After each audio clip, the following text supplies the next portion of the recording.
Here's what I learned from my first ever mini cut, dropping down 3 kg and 4% of body fat within 2.5 weeks, possibly 6 weeks. I'll explain what I mean by that. Here's my physique.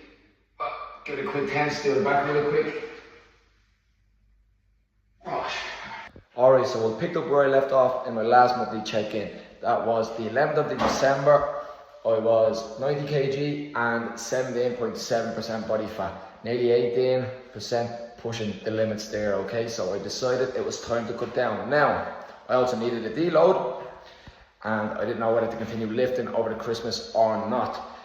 Turns out I was fairly busy, so I actually found it very hard to get it in. I just didn't get it in at all. I was still training, I was doing loads of spin and loads of kickboxing, but the lifting went completely out the window from the 12th of December on. The 12th was my last session, monthly check-in on the 11th, 12th was the last session. I was going to push the extra week then before Christmas, but you know yourself, some last minute shopping, all that crack. Then it was Christmas week, flat out then again, seeing family, friends, all that crack, you know how it goes.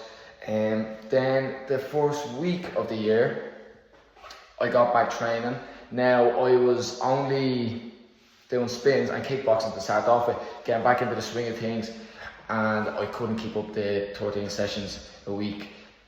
So I just did 5 spin that week, 3 kickboxing. Still got loads of training in, just not the lifting as well. So week 2 of the year then, I jumped back into the lifting. Now I decided, once the start of the year came, now again, if you saw my video, I had said that the 1st of January isn't the 1st of January this year. It was the 6th or whatever day it turned out on, because that was the first Monday back.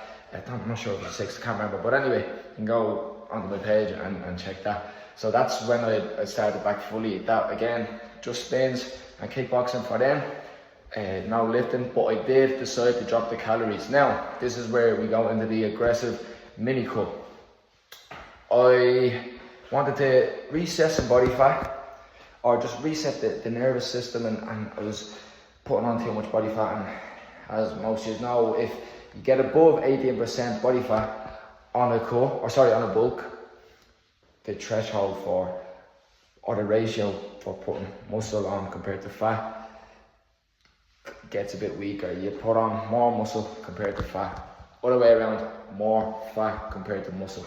Now, obviously, we don't want that. When you're bulking, you want as much muscle as possible, minimizing the body fat, making the cut easier, and just not getting too much body fat around the belly, around wherever else you don't want it, you know. So, with an aggressive mini cut, the word aggressive